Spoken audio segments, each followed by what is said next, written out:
It's in my roots to work as hard as I do. Been on the money train looking for more better blues. Them school days, no class act, I was breaking all the rules. Life's a boomerang and I had nothing to lose. Another boy in the hood is how it come across. I feel like Dr. Doolittle, but the money talks. They yelling he got game, I'm not the wonder ball. This just some fresh soul food for every one of y'all. Yeah.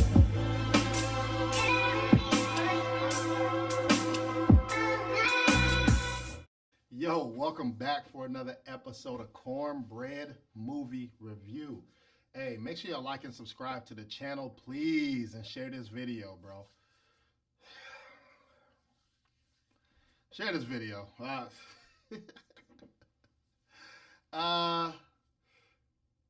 Normally, you know what I'm saying, I do TV shows, top fives. I got a lot of content for y'all, but we definitely doing a movie review today, man.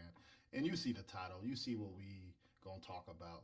Today, that movie is Joker 2 Folie, Deux. I don't know, Dux. I don't even know how to pronounce it. It don't even matter, bro. If this is the first time you're new to the channel, thank you and welcome. Understand I do each movie review in 5 different categories: acting, cinematography, storytelling. Did I get what I bought? Then is it a must see? Adds it up. Best you can get is 5. Spits out a Cornbread movie review. And then I'm going to rank it across my 2024 movies that I've reviewed this year. And then I ain't never going to leave y'all with a forgotten segment. All right? So let's get straight to this thing, bro. First category is acting. Who is in this movie? We got Joaquin Phoenix. He's playing Arthur Fleck once again in this movie. He's the Joker, right? First movie classic. It was rated, I think it was 2019. I think that was ranked like my number 1 or number 2 movies of the year. So high expectations, and so he reprises that same role in this movie. All right, highly anticipated. If you don't know Joaquin Phoenix, bro, he's a method actor, right? Like, so if the role says this character's supposed to be 50 pounds, he's gonna be 50 pounds. This character has to be 300 pounds, he's gonna be 300 pounds. If this character has a tic or a disability, he's gonna study with those people for 2 years just to get everything right.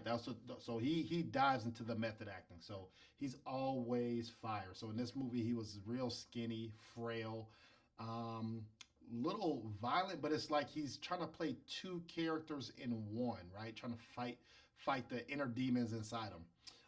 Very creepy, but not threatening. People overlook this person, right? They can bully him, but then he just snaps, right? That's the type of character that he's playing. But he is a beast as always. I really like him playing the Joker. The first one was such a success that, you know, they're not putting him in the DC movies and other stuff. Like, he's having his standalone movies, and I think that would have helped in certain cases with this. All right. Also in this movie, you got Lady Gaga.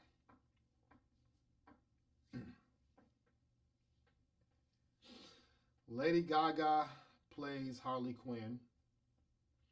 When this was announced, I was excited, right? I really like Lady Gaga. I think she's a hell of an actress. You know, I don't think she's going to win any. Well, I guess she did win in some awards, but always top notch. She takes the craft very serious. She's a great artist too. But once again, artist, actor. Artist, actor. Keep that in mind. I really feel like when she signed the dotted line and saw the script, she has to adjust to the movie. I don't know who made the call where the movie is going to adjust to her. And we're going to discuss that a lot more in this review. So for me, overall acting, I'm not going to disrespect the Joaquin Phoenix. It felt like he was dropping 30. He was dropping a triple-double in the finals, right? 30 points, 15 rebounds, and 10 assists every game. And he got swept. That's what this movie felt like. So for me, overall acting is going to get a 4 out of 5. All right, 4 out of 5. That was solid. That's the core, right? That's the cement to this foundation that we're building on top of. All right, 4 out of 5. Next category, cinematography. So this movie, I think the budget was $200 million, and I don't know if that's just to get characters back in. because shit, there's only like 3 or 4 locations that they filmed at. Maybe they were grandiose, maybe it was because of the score, right? Maybe they had to get the music and all that stuff to pay for that. Maybe live instruments and all that stuff. But it was 200 million was the budget, and the movie's about 2 hours and 10 minutes. So wasn't sped up, right? It's not a 3 hour movie that you got to sit through and try to bear through it with the time frame. But solid 210 is always solid for a movie. It's a lot you can work with. The location, obviously Gotham, damn near New York City, right? And even I really like how they went to Arkham Island, right, where he was in prison, waiting on trial. The time frame, I got mixed things. When I'm watching, I'm taking notes. So I'm hearing them say this 2 years after the original Joker. So that puts about like 1985, 1986. So I'm seeing the clothes, the camcorders, um, kind of the language, just the feel of it, right? The filters look like that time frame. The clothes is always great sales of when a certain time period is. They also transitions. The positive part is the transitions from scene to scene became predictable, but for what they were trying to do, it worked. I think it would have been a lot better with them. They try to make it, it's very confusing. I'm going to talk more about it in storytelling on, okay, is this really reality or in his mind, right? So it's kind of hard to follow that. So that made it difficult, but the transition from scene to them doing what the hell they were doing every goddamn other scene, that was flawless, good transition, but it became predictable. So for me, in saying that, cinematography is going to get a 3 out of 5. I wasn't mad at what I was viewing. It wasn't whoever edited this and put this together, and the people who picked out the clothes and did this, and it's not their fault. All right, it's not your fault, so I can't ding y'all fully. So 3 out of 5 for me. All right. Next category, storytelling. Kind of said some of it. This movie takes place 2 years. It's a true sequel, right? So it takes 2 years. I say 2 years. Some of it, if you look it up, some of it says 4 years. So I don't know. That's a long trial period for the first one, and then he goes to trial unless he was a fugitive for a little bit. But to me, it makes sense for 2 years after the first one. Opening scene. I really like how you have a cartoon and you have two individuals, two separate entities fighting for one body to take over, right? And so for me, that was foreshadowing for what the movie looks like. You have basically Arthur Fleck, and then you have the Joker. So you have those two individuals, air quotes, fighting who's going to take possession of this body, okay? Or who committed those crimes, right? Those heinous crimes that you saw from the first one. So after the opening credits, you kind of figure out, okay, now we're back in time on what's going on with the Joker. And he's in prison, right? And he's going to trial. So you get to see the ins and outs, his day-to-day life, his regiment of being in prison. But with the trial coming up, where some people look up to him, the prisoners, but then he gets special treatments, or guards want him to do certain things, like, hey, tell me a joke, right? Because he is the Joker. He was a comedian, a stand-up, a clown, basically. So tell us a joke. So they interact with him a lot, but like I said, they don't take him serious. So he's on trial. From the first movie, things happen where you like, oh snap, that really didn't happen, right? That was more of the shock value. Oh, I wasn't expecting that. Oh, this dude is really mentally crazy. That's from the first one. This one, now that we know what's going on in the first and the second one, it makes it very difficult to watch the movie because you can't even feel invested anymore on certain things that are happening, because things are happening. It's like, how did that happen? Why is that happening? Oh, this is a dream? All right, well, so now that's so irrelevant to the story. Or it does happen in the story, but you're like, well, why? What? Why that should be the dream, because that makes no sense why this is happening, right? And so the execution of the storytelling was terrible, horrific, a sham. like scam likely on how they were going back and forth on telling the story. Where it's like, where are we going with this, right? Um, it's 2 hours and 10 minutes, and he's on trial, and it's like they had to paint the details on certain things. I'm like, all right, well, he's already the Joker. Let him do some Joker stuff. So very difficult. Also, some other things that pissed me off watching this movie. Number one, my man damn near was diagnosed with a laughing disorder in the first one. He laughed 2 times in this one, right? Okay. Let's say somebody made the argument of his mom lied to him. He didn't know his mom lied to him, so he would still be laughing. All right, that could be an argument that somebody would say. Okay, another one.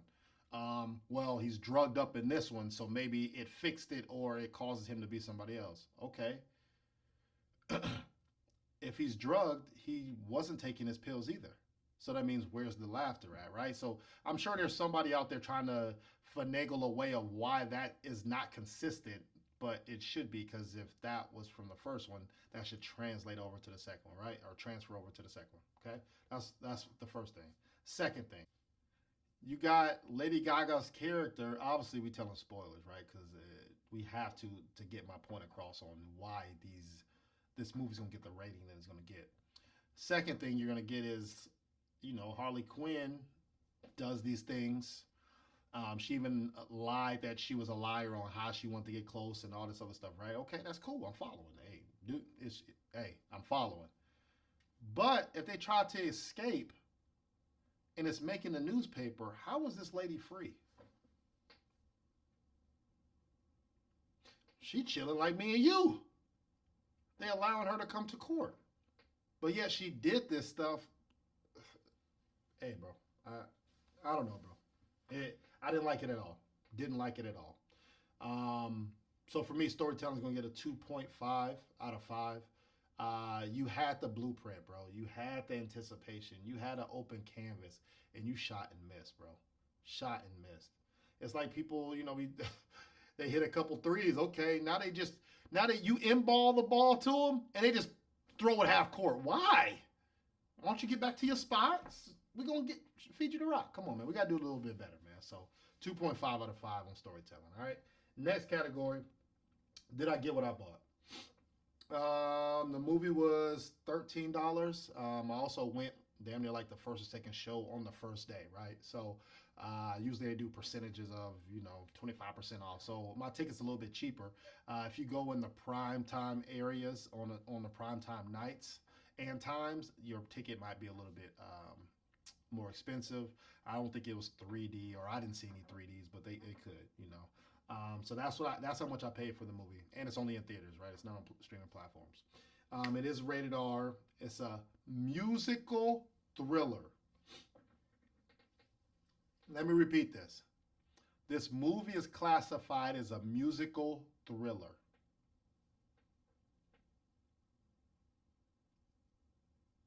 Did you know that? I didn't know that before I watched this. So I guess that's the ignorance on me, but I didn't know this before I got it. What I sat in my seat and spent my hard-earned money on was to watch the Joker cook up. To be glued to the seat that this is a DC movie and that this is a staple character. This is keeping the lights on for DC, right? Highly anticipated. And my man, and this is rated R, so you're going to see some dead people. He wilding out, doing this and that, saying stuff. Bro, every other scene, he's singing. Let me repeat that. The Joker is singing every other goddamn scene. And not only is he singing, he don't even kick it off. Harley Quinn, Lady Gaga singing.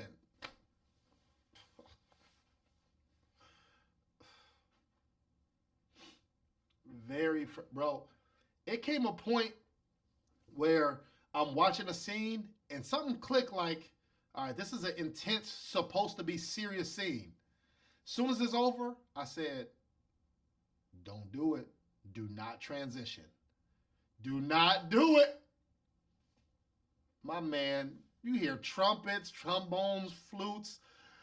They start doing the cabaret. What is it? I don't know, bro. They start doing the Harlem Shake. This is what I do when they start doing that. I start doing this. I just start texting. I'm not watching this no more, bro. What is this? What am I watching?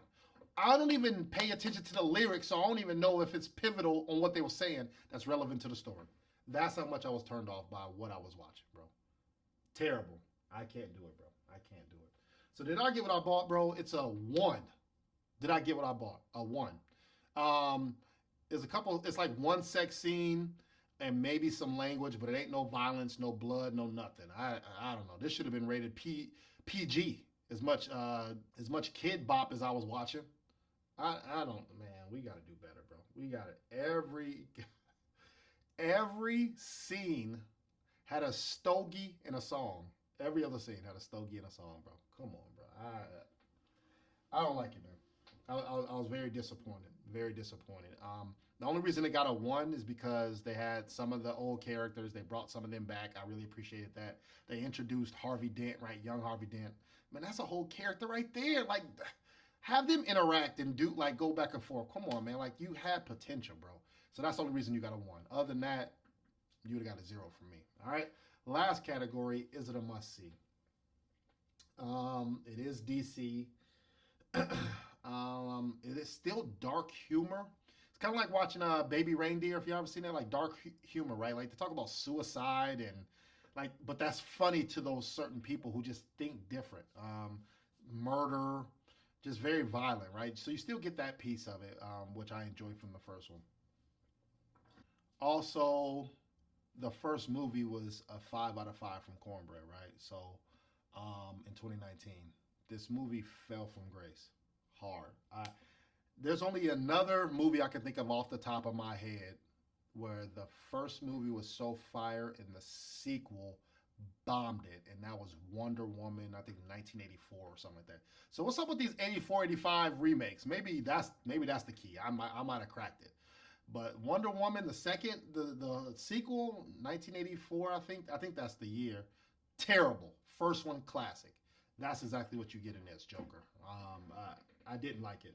This movie is like watching A Star Is Born mixed with Miserable. I think that's how you pronounce it. Which, hey, both of those are fire movies. Go watch it. But I knew what I was signing up for. Sign up for a musical. Sign up to see A-list stars cook up and sing and try something and step out the box. You get credit for that. This, I didn't sign up for that. And it's a blueprint, a sequel from what the first movie. And that's not... What am I here? Come on, man. We got to do better, bro. This movie made the Joker a joke, bro. And I don't like that. Very disrespectful. And not only that, the trailers told a lot of the movie. Like there was like it was like 2 or 3 things that like changed the trajectory of stuff, but it's in the trailer. Like, come on, man. Like, we gotta do better, bro. So is it a must see? I'm gonna say a 1 out of 5 too. 1 out of 5. So overall, based off of the percentage and like how I average it out, bro, I actually thought this score was gonna be lower. But for me, it's gonna get a 2.5 out of 5. And the only reason it's a 2.5 out of 5 is because I round up. It got saved. But check out my 2024 movies and where it ranks up. It's definitely at the bottom. Highly disappointed. Highly disgusted. We got to do better, bro. We getting towards the end of the year, man. So I don't know. They got some things to do. I heard it's bombing in theaters. That was like, it was the highest grossing rated R movie in 2019. I mean, of all time in 2019. I think not Daredevil, Deadpool and Wolverine, I think trumped that now. That's the rated R. That's the high notch. But this has, bro, it has some legs, man. And now it's decapitated. It was terrible. But 2.5 out of 5 for me. All right. This is the part of the movie where I'm going to give you a forgotten movie. That's a movie that you forgot about, never heard of, or you definitely need to double back and watch. And today we are going to discuss The Irishman. Yes, speaking of 2019, this movie came out. It is rated R. I think it came out on Netflix. A crime documentary. It has Robert De Niro and friends. And when I mean friends, heavy hitters, right? It's about true crime. Based off a true story, right? acting's phenomenal. People dying. It's like that mob ties feel. So if you're looking for a movie kind of like that, where you're like, man, I've seen The Goodfellas 900 times. Let me switch it up. Watch The Irishman. Just be aware it is 3 hours and about 30 minutes. But I watched it in one sitting, and I was like, dang, I need to watch this again. But I couldn't spare 330 minutes. So check out The Irishman. If you want, go check out Joker. This is Cornbread Movie Review. Make sure you like and subscribe to the channel. A Square Podcast. We dropping shows every week. Man, I holla at your boy. Peace.